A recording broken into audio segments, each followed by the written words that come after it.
everybody, this is Texas Tiger Diggs, and I thought I would show you how I create my little depth adjustment tool, that increases the depth, doesn't really adjust it for my pin pointers. And I'm not going to take credit for coming up with the concept of the slider I'm going to do here, but I am just showing the way I've done it because I think the way I'm doing it is unique.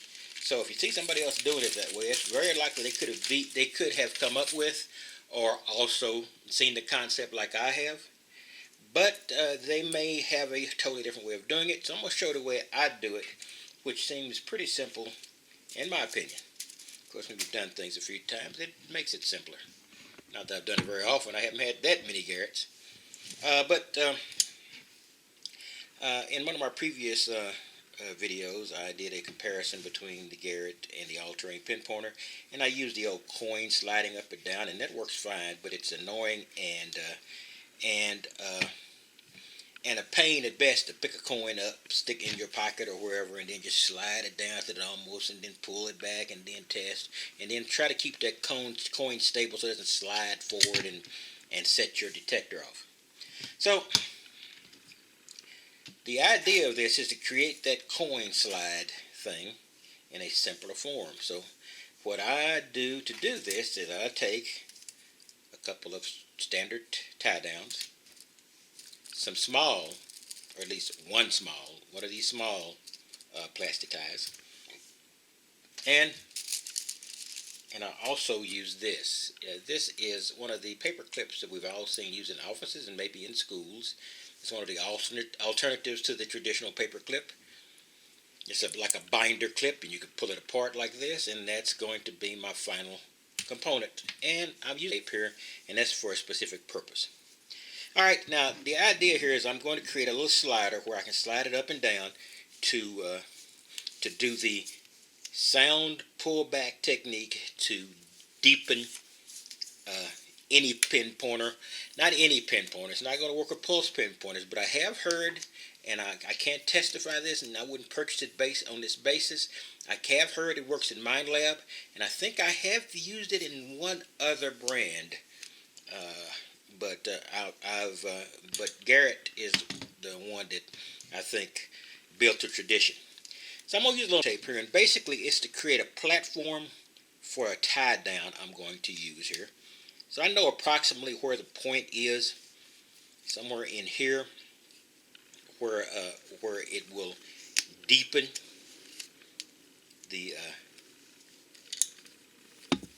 my Pro Pointer's reach.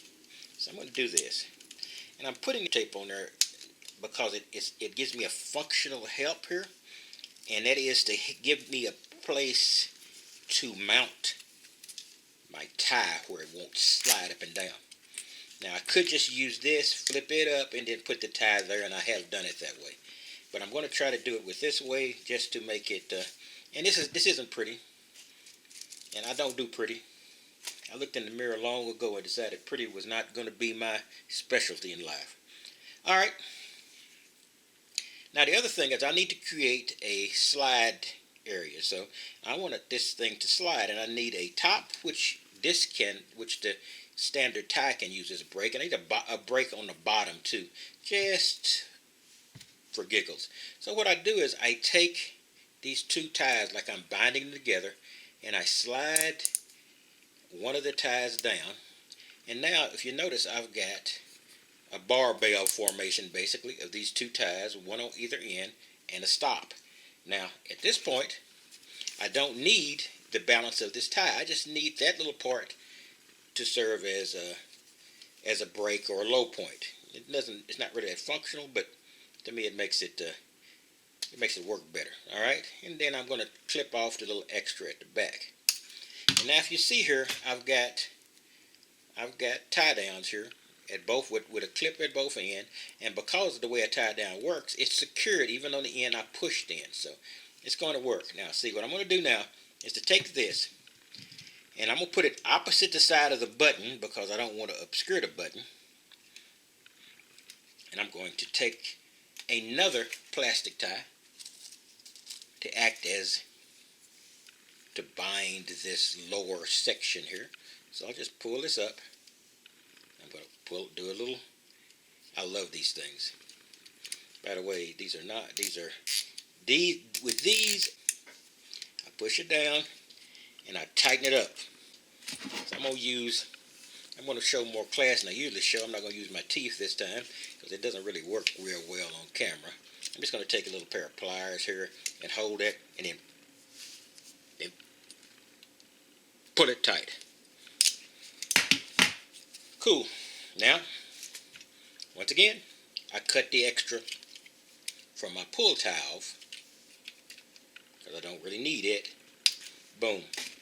So now I've got the now since I know where this is, I can actually shorten this up.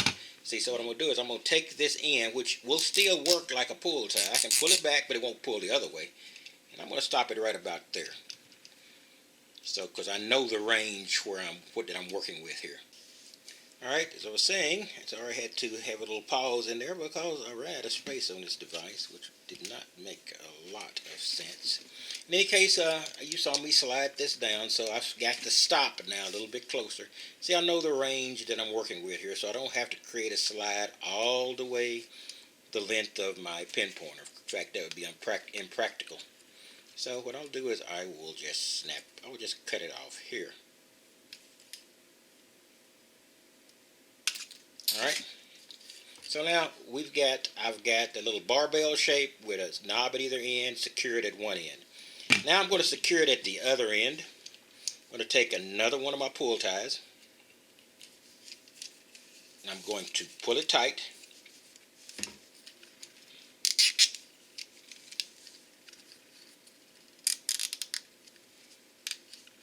Now I could have made this a little bit different, but this will work. I'm going to pull it tight. And see, now what I've got now is a strap at either end, and I've got a little prop. And it's secure. Let me once again get my pair of pliers and make sure I pull this thing to its well, it's out here multi-tool with pliers on it, and make sure I pull this to its ultimate tightness here.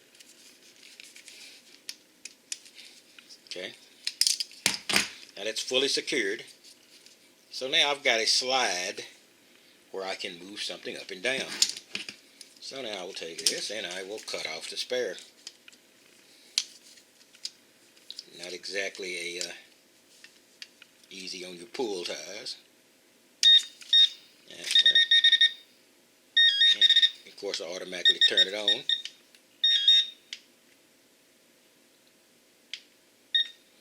Alright.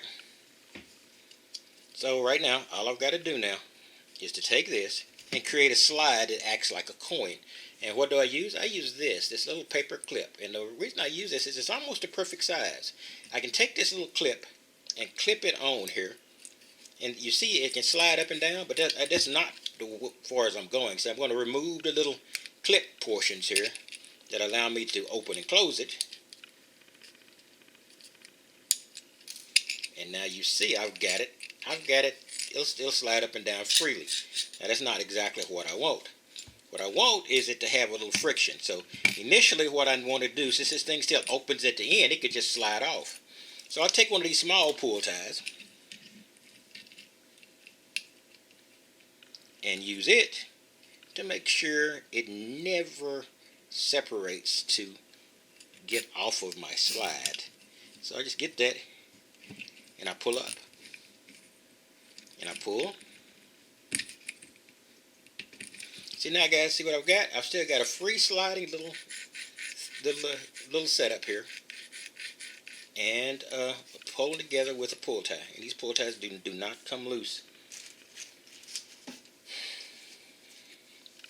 So I'll take these scissors and cut that little extra off here. See now what I've got is something, but look how it slides up and forward. How can I get this to hold in a certain position? I will do that by taking another one of these pull ties. Don't ask me how I thought of this. It wasn't a seamless idea. I take another one of these pull ties and see there's this little gap in here, a little triangle here between that allows this to slide up and down. See, I'm going to create some friction by slipping this through, and then I'm going to create something to hold. See, so I'm going to flip it through, and then I'm going to pull it tight. Now I'm going to pull it tight so it stays, so the little, alright. So now I've got it, a little friction here, so now I can push it a little bit and it'll stay pretty much where it's at. Now you can stop there if that's sufficient for you, because that's pretty easy to move. But let me also do, what do you think I'm going to do next? I'm going to cut off this extra pull tie. Alright guys, so now I've got something that actually pulls back and forth. Now that is enough to, I believe, to set that pretty steadily. Now I could put another one of these pull tabs through, and these pull ties through, and I've done this before, and to make it even more difficult to move. But I think that's sufficient for my needs, but I can always adjust this by sliding another single pull tie through here and pulling it taut, and then I will have more friction. But now see what I do? I want to do the little change. Now, see, and how it works with this is, to do this, you've got to slide this up till it makes the first sound. See, it made its first sound. Then you got to pull it back. Now,